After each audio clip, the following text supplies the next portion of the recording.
doutor Sandro, gostaria de ouvir do senhor a importância sobre a importância do 14º salário neste momento tão difícil para os nossos aposentados idosos, e a fonte de custeio, de onde viria essa fonte de custeio para esse 14º salário, tão esperado, tão desejado aí pelos nossos aposentados. Eu queria aproveitar, falar que o senador Paulo Paim falou aí da valorização do salário mínimo, com a aplicação do PIB ao NPC, de 2004 a 2019, o salário mínimo teve um ganho real de 74,33% de aumento real, né? Infelizmente, acabou-se no ano passado. Então, só para lembrar, né, a importância da valorização do salário mínimo, como o senador Paulo Paim lembrou, que 80% dos nossos aposentados ganham salário mínimo na Previdência Social. E nós trabalhamos na ponta aí com os nossos aposentados aqui. Eu sou presidente de uma associação de aposentados em Orleans, Santa Catarina, e também diretor da Federação e diretor da COBAP, né?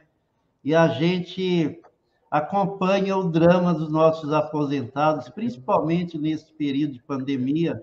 Nós temos médicos que atendem aqui gratuitamente nossos associados, e a gente vê que dá até dó, nosso médico é especialista em diabetes, tireoide, né, endócrino, e a pessoa tem diabetes, tem problema, mas não vem porque o médico receita medicamento e ele não pode comprar. Ou ele compra o remédio e não come, ou come e fica sem tomar o medicamento, e aí vai só piorando o seu estado de saúde. Vivemos momentos difíceis nesse momento, né? A gente sabe disso, as dificuldades, como o senador Paulo Paim falou aí da questão as pessoas atacando o caminhão de lixo para escolher comida, né? Na fila de osso. Eu vou fazer 71 anos agora em dezembro. Eu confesso que eu nunca vi isso na história do Brasil. O momento que nós estamos vivendo, né? Em momento nenhum vimos isso. Isso é terrível. Eu pensei que não ia viver para ver o que a gente está vendo atualmente, né, no Brasil. É triste isso. Então, a pergunta, depois eu, né, vou ter mais oportunidade de falar um pouquinho também, né? E, doutor Sandro, então, de onde viria esse custeio aí do 14º salário mínimo, e tão esperado aí pelos aposentados, que estão com uma expectativa tremenda aí, estar recebendo isso, né? Desde o ano passado. Bom dia, Legnani, é um prazer te rever. Queria que mandasse um abraço muito grande para o Varley, sempre nos recebe muito bem quando a gente vai em Brasília, um verdadeiro herói. Só queria fazer um adendo aqui com relação ao senador Paim, dizer que o senador Paim, no nosso canal, ele é considerado um herói, um painho, né? Na verdade, para todos os aposentados, pensionistas que seguem a gente no canal. Doutor Sandro, me permita que é só para dizer isso, você falou painho, aí eu ganhei o título de cidadão da Bahia. Daí, quando eu ia entrando, todo mundo, painho, eu digo, pô, mas meu nome é Paim. Daí que veio a história do painho. Quando eu ganhei o título, eles me chamavam de painho, e é uma referência que eles têm lá, de pai e filho, né?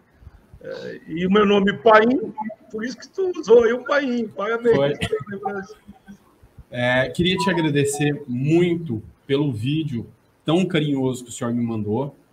Naquele momento que eu estava na UTI, entubado e, como o senhor disse, dependendo da família e dos amigos.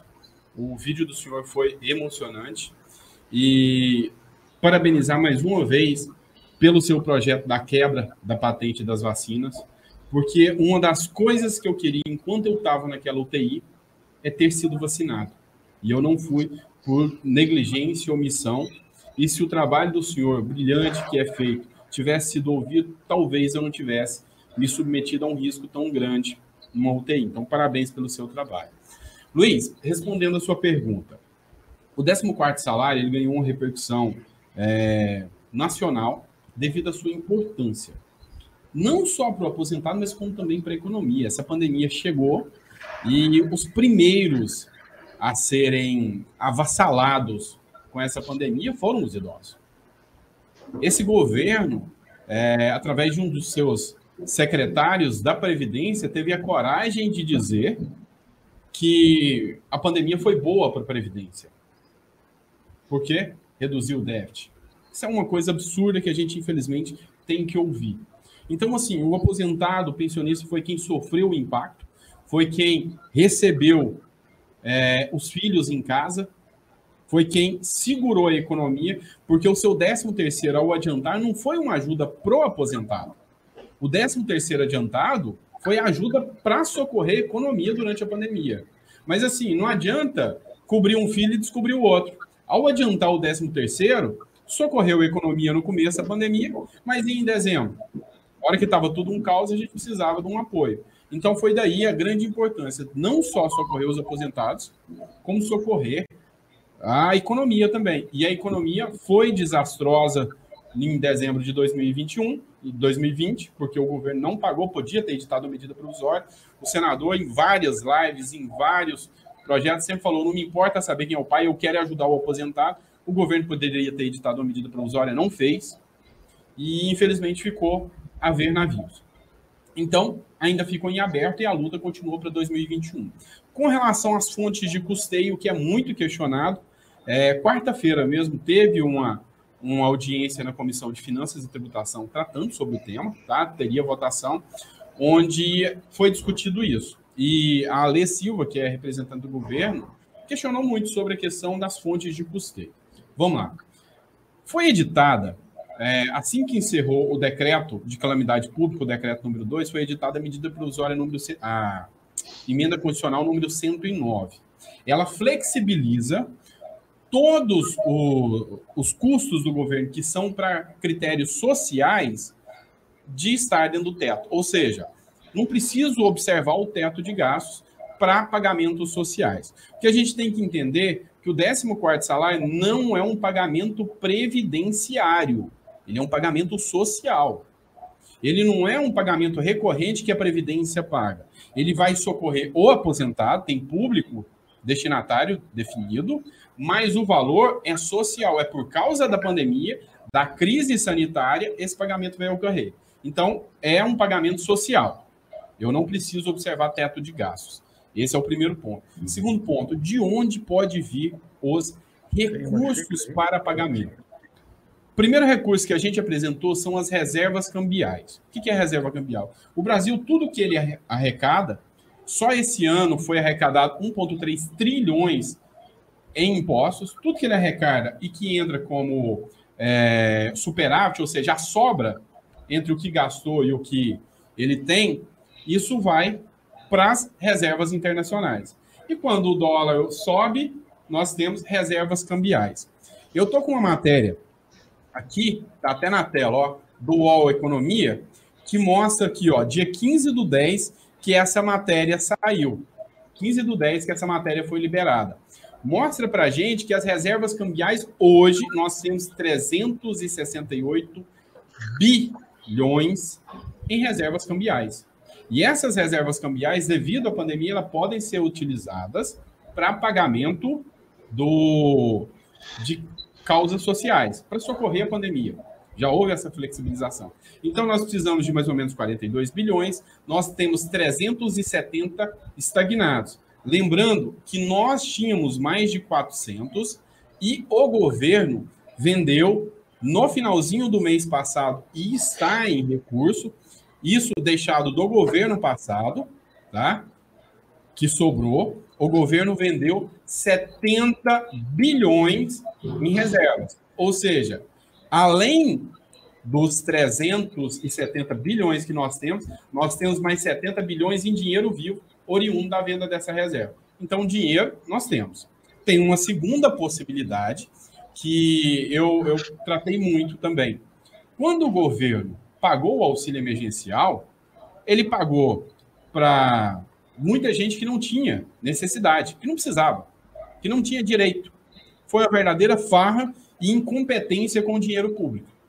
E esse dinheiro foi apurado pelo TCU o valor exato de 42 bilhões de reais. Aí muitas pessoas até falam, mas é um dinheiro que já foi repassado, como que o governo vai resgatar? É simples. Através de uma lei de anistia, o governo pode muito dizer, olha, nós temos 42 bilhões em ativos para resgatar. Se você devolver, foi uma média de 1.800 que cada um desses pegaram. Se você devolver em dobro, eu vou arrecadar 84 bilhões. Eu dou até a data X, até a data base de pagamento do 14º salário, vinculado. Eu dou até a data tal. Se você me devolver o dinheiro, eu te perdoo de crime. Você não vai responder por crime, você não vai responder por multa, nada disso. Se o governo faz isso, o arrecado de volta é 42 bilhões. O valor para pagamento de 2 14º salários. Então, assim, eu tenho a emenda constitucional 109 que flexibilizou o teto de gastos. Eu tenho as reservas cambiais. E na última reunião, agora que aconteceu quarta-feira, o deputado Enio Verri foi brilhante. Ao rebater a própria Ale Silva, que era representante do governo, o deputado Enio Verri falou o seguinte, olha, não há que se falar que isso vai gerar inflação, o pagamento de um 14º para aposentados e pensionistas, e se o problema é fonte de custeio, eu já te respondo aqui. Vamos aumentar 1% aí no pagamento da CSLL, que é uma contribuição social sobre o lucro líquido, é social, a gente reverte esse valor aí para pagamento do 14º, está resolvido. Então, assim, o problema hoje não é pagar pela falta de dinheiro. O problema hoje é não pagar pela falta de vontade. É o que a gente percebe isso. Tá, Luiz? Muito bem, meus cumprimentos. Doutor Sandro, um estudioso do tema, viu? Quando o doutor Sandro Luiz me apresentou a proposta, eu mesmo perguntei para ele, uma série de perguntas. E ele foi descrevendo. E quando ele me convenceu de, bom, agora eu tenho condição de convencer os outros, né? Eu digo com argumentos técnicos, a boa vontade todos nós temos, mas tem que ter conteúdo. E foi isso que você fez aqui, doutor Sandro, com muita competência, né? E por isso que nós vamos agora continuar aqui essa conversa e, naturalmente, o Luiz poderá dialogar sobre o tema, mas gostaria também que o doutor Sandro perguntasse para o Luiz como é que está esse quadro, como é que ele está vendo. Doutor Sandro, você de novo e o Luiz. Obrigado, deputado, senador. Luiz, eu acompanho o trabalho seu, do Varley na Cobap, e vejo a genialidade, que é a forma que vocês conduzem as pautas lá dos idosos, através da Cobap. Eu visitei a sede em Brasília. No dia que teve o seminário em São Paulo, infelizmente eu estava na UTI, tá? O Varley tinha me convidado, a Ieda Gaspar também me convidou, o Serjão, do Sindinaps, havia me convidado, mas infelizmente estava numa UTI, não pude comparecer. Mas eu sei o quanto vocês têm o face-to-face ali, direto com o idoso. Vocês estão com o idoso todo dia, toda hora, lidando com eles. Como que é a expectativa? Eles falam muito do 14º. Qual é a expectativa desse 14º? Como que vocês da Cobap ouvem isso hoje? Muito bem, doutor Sandro. Em relação a idoso, né, só para lembrar, nós tivemos a eleição das entidades, agora dia 24 do mês passado, para compor o Conselho Nacional do Idoso, que o senador conhece muito bem também, né? Nós tínhamos no Conselho Nacional do Idoso, eram compostos por 14 membros da sociedade civil, das entidades da sociedade civil, e 14 do governo. Aí, no ano retrasado, o presidente praticamente extinguiu o Conselho Nacional do Idoso, reduziu para apenas 3. Aí fizemos essa discussão na Cobap com os presidentes de federação, de entidades de base, e resolvemos não participar mais desse processo. Agora, aumentou de 3 para 6, e a Cobap participou, e fomos aí a entidade mais eleita lá no Conselho Nacional do Idoso para compor, né? De 13 entidades classificadas, nós tivemos 11 votos. E a gente agradece muito as entidades participativas e tudo, né? e esperamos que seja ampliado novamente esse número de entidades para representar aí os nossos idosos. E na questão da perspectiva, os aposentados, né, pedem muito esse 14º salário, é o que eles mais pedem, principalmente nesse momento aí de pandemia, onde nós sabemos que o grupo mais atingido aí pelas mortes do Covid foram idosos, né? 74% das mortes pelo Covid são de idosos que faleceram, né? Então, num grupo de 10, mais de 7 pessoas são idosos que morreram pelo Covid. E nós sabemos a importância que os idosos aposentados têm no sustento da família.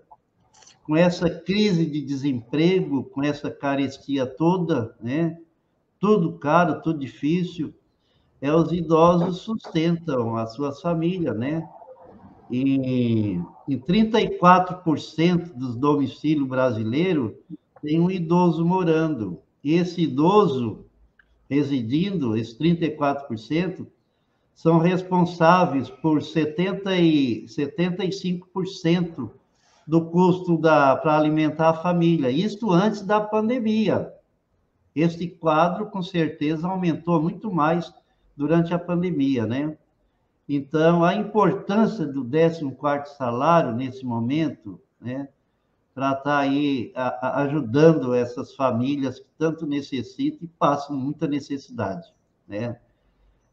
Os idosos aposentados que ganham pouco, principalmente do INSS, e precisam muito, né, desse reforço, que a situação não está fácil, né? E pior ainda, para os desempregados, né? Porque muitos idosos têm que continuar trabalhando para complementar a sua renda, né? Não é porque ele gosta de trabalhar. Mesmo doente, velho, tem que estar fazendo um bico, trabalhando, fazendo alguma coisa para complementar a sua renda e sustentar a família.